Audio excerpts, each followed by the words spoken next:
You actually kind of have to hope that you don't get rich too early before you've struggled enough, because men are built on the back of struggle. But don't worry, I think God has a plan for you. You should be trying your absolute best to get rich all of the time. And all of those lessons that will come with all the suffering and the difficulty will be amplified by the time you're a multimillionaire and you become the best version of yourself. That's how you become a top G. Guys, money is easy. The life you want is easy. All you have to do is fall in love with the work. And you're going to realize it wasn't actually that difficult. All it took was consistency and doing everything I'm supposed to do properly. If you try your very best in all things and you pray and you're really thankful to God and you say thank you all the time, you start to become very lucky. You guys are truly running out of time. It's very important that you get your act together quickly. Your woman started an argument today. You've been texting back and forth. You don't have time. You have things to do.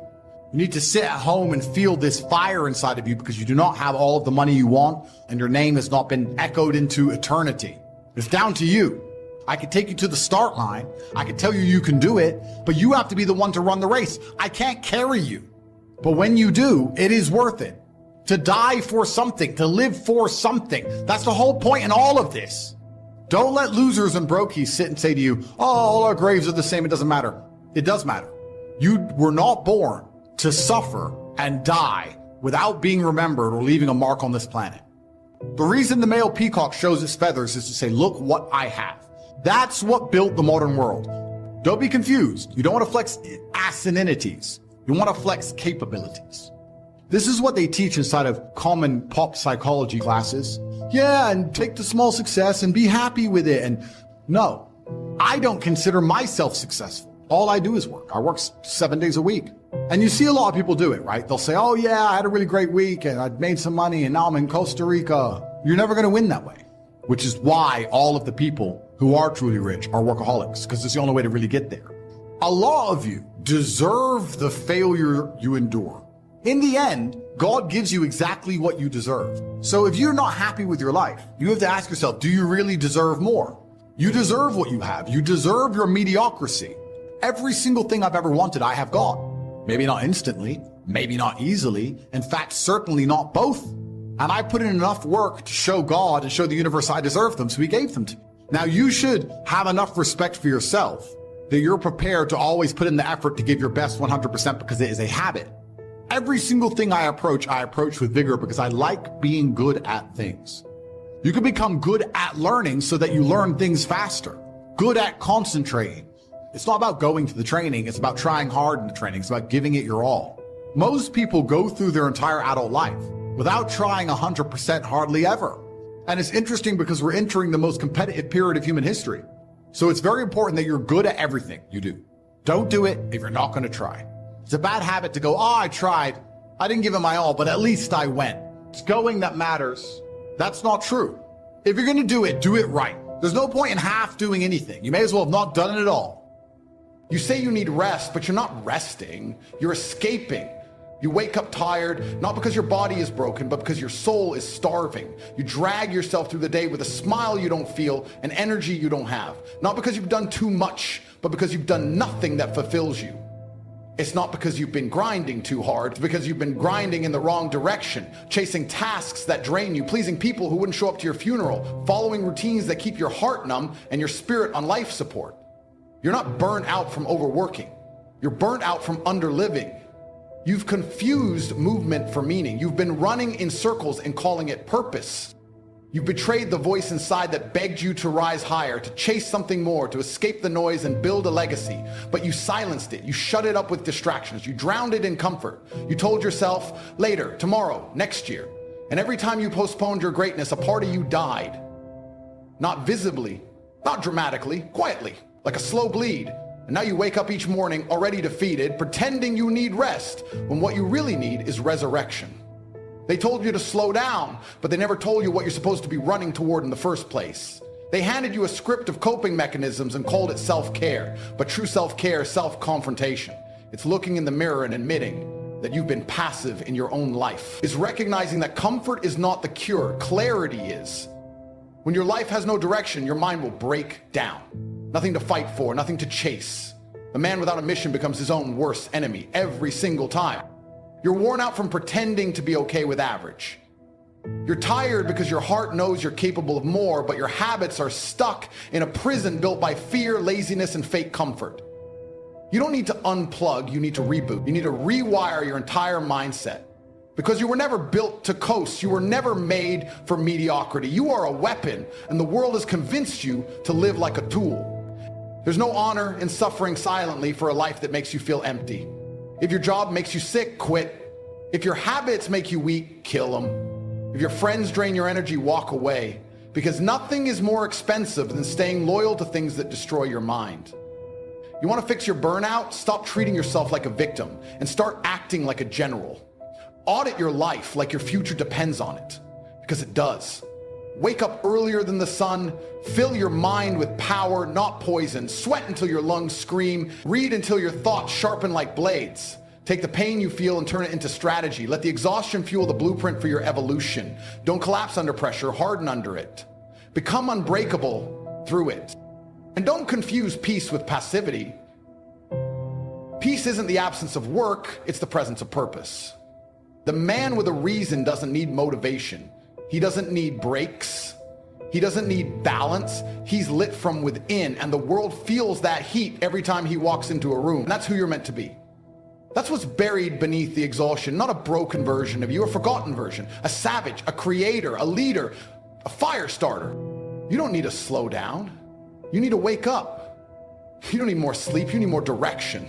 You don't need a nap. You need a new life. One that matches the power you've hidden inside for too long. You are not here to cope. You are here to conquer. The problem isn't that you're exhausted. It's that you kept quiet for too long. You've silenced your intuition. You've ignored your calling. You've traded meaning for metrics. And that internal war, it's your reminder, a reminder that you are meant for more than just surviving. You are meant to awaken. And you have to do it now. Because every second you spend in silence, every day you delay your alignment, every night you stare at the ceiling wondering what happened to me, is a second stolen by the old life trying to keep you chained. But deep inside you, there's a man waiting. The man who's tired of pretending. The man who doesn't want naps. He wants revenge on mediocrity. And the second you unlock him, the burnout disappears. Because fire doesn't fatigue. It only grows hotter.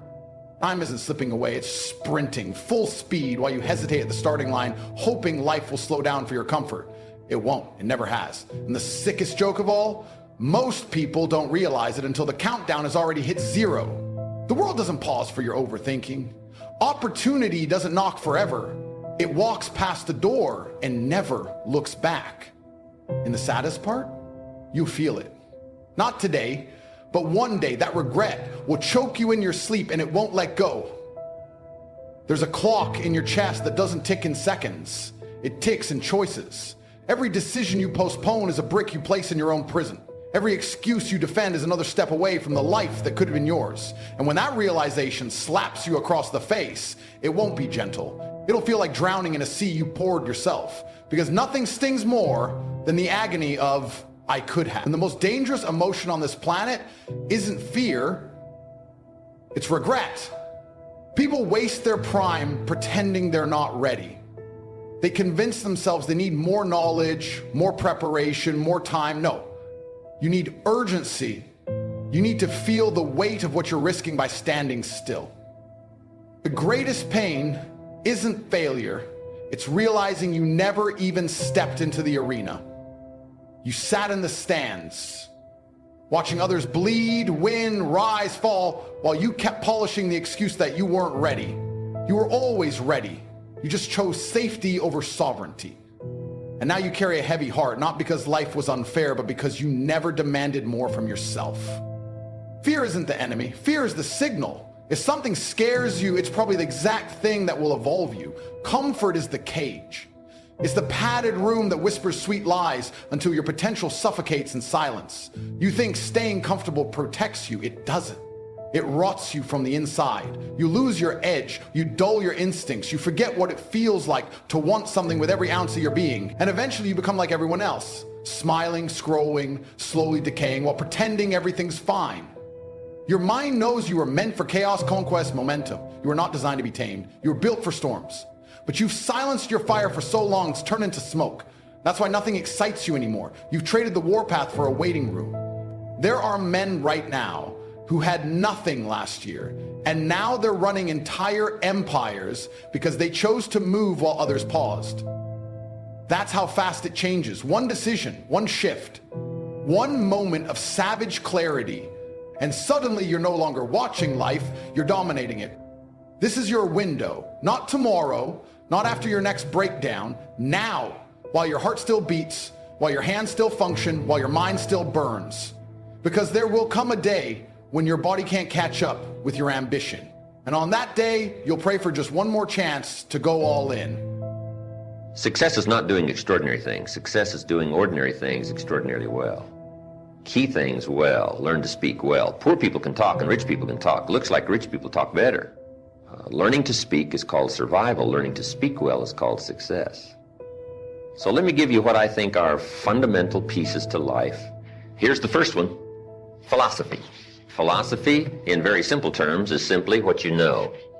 And what you know greatly affects how your life works out. So, what you don't know will hurt you, to correct an old cliche. And to correct another one, ignorance is not bliss. Now, we do something very important with what we know. We weigh it. Everything you get ready to do, you got to decide whether it's a major or a minor, and you don't want to give minor things major time. So we simply use the phrase, weigh before you pay. Sophisticated people learn to weigh everything. Big question in forming your life: where are the values? What should weigh heavy on my mind, and I should give it significant time and significant energy and significant money? It's easy to spend big chunks of your life on insignificant things. It's one of the major pieces of the life puzzle, what you think about. Knowledge. If you really want to help somebody change their life, you have to start changing their mind, change their philosophy. Somebody says, well, just motivation, that'll do. And the answer is no, motivation won't do it. If a guy's an idiot and you motivate him, you got a motivated idiot. Now, it's very easy to make errors in judgment. I'm now teaching people, even after they're out of school, university, college, they should read at least 1 or 2 books a week. What if a guy spent his book money on donuts? We would call him greatly deprived mentally. In 10 years, the guy's bought 2 tons of donuts and only 2 books. And he wonders why his life isn't working well. Reason: after he got out of school, he didn't keep up the flow of ideas that can help to refine your business and help to refine your decisions. The reason why most people wind up average at age 40 instead of rich is simply an error in judgment about what to do with your money. Got to have a good plan, right? If you start making errors early with your money, those errors can make your life mediocre instead of rich. You wind up with pennies instead of fortune. The guy says, oh, if I had a fortune, I'd really take good care of it, but I've only got a paycheck, so I don't know where it goes. We call those great errors in judgment. It's so important to make sure you've got a good plan when the amounts are small. I got a good phrase for you. Life is accumulative. Our errors either accumulate into what we don't get, or our wise decisions accumulate into what we do get. Now, the key is to correct the errors as early as possible. But philosophy is where it all begins, what you know. That's the first piece of the life puzzle. Now, here's number 2. Philosophy determines attitude. Attitude is simply how you feel. Here's one attitude: if this is all they pay, I'm not coming early and I'm not staying late. Here's another attitude: no matter what they pay, I always come early and I always stay late to invest in my own future. Attitude's a matter of choice. Now, to make wise choice, we need educated attitudes. A 3-year-old falls on the floor and kicks his feet and screams. We say, well, that's okay when you're 3, but it isn't okay when you're 30. But how we feel is going to greatly determine how our life works out. Now, it's how you feel about a variety of things. Let me give you that list. Number 1, it's how you feel about the past. Some people are still carrying the burdens of the past. They're affected by some difficulties, some losses, whatever. They're carrying it around like a burden. Number 2, it's how you feel about the future. Now, there's 2 ways to face the future. Here they are. 1, anticipation. Here's the other way, apprehension. Now, most people face the future with apprehension, primarily because they bought somebody else's view. They don't have their own future well designed. If you don't feel good about the future by having goals set, you take what we call uncertain steps. Design the future. Where do you want to go? What do you want to do? What do you want to be? What do you want to see? What do you want to have? What do you want to share? Your health goals, your investment goals. And let it all change as time unfolds. Something that you think's very important right now, 2 years from now, you'll say, that was kind of foolish, because you'll grow beyond that. But right now, it's important to get as clear a picture as you can of the future, because it's important. How the day goes is greatly determined by your confidence about the future. Now here's the big one. It's how you feel about yourself. Self-esteem, understanding your own value. Boy, if new discovery starts to unfold for you, that you've got the brains, you've got the talent, all you need is instruction, all you need is some coaching, all you need is some advice, some experience. And there isn't anybody here that hasn't got the potential to become wealthy and powerful and sophisticated and influential and live uniquely. That's all within all of your reach. Now, self-esteem primarily comes from engaging in the disciplines that lead to value. We don't lack potential, but to bring value from potential, we need the disciplines. If you keep letting yourself off the hook, then you don't feel good about yourself. Best is the ANT philosophy, right? To feel good about yourself, do your best. Gather all you can during the summer. Ants don't settle for half. They go for all. All you possibly can. Do the best you can. It's the greatest lift of self-esteem is doing the best you can. Now, what's next? Number 3, activity. Key phrase, success is a doing. It seems as though God has designed that the major part of the value of our life is left to our own mental genius. You've got to decide what you want to become. Then you simply have to go do it. How hard should you work when you get ready to labor? Well, let me give you an Old Testament phrase to consider. It says, 6 days activity, 1 day rest. Some people said, no, 6-1's old-fashioned. 5-2 is better. I do know this, don't rest too long. And the reason you can't rest too long is because we live in a push-shove world. The objective of life is not to rest. The objective of life is to accomplish. Test the outer limits of your abilities. See what all you can do. That's what life is all about. Now, we need rest, but you must make rest a necessity, not an objective. If you make it an objective, you start falling into what we call the average syndrome.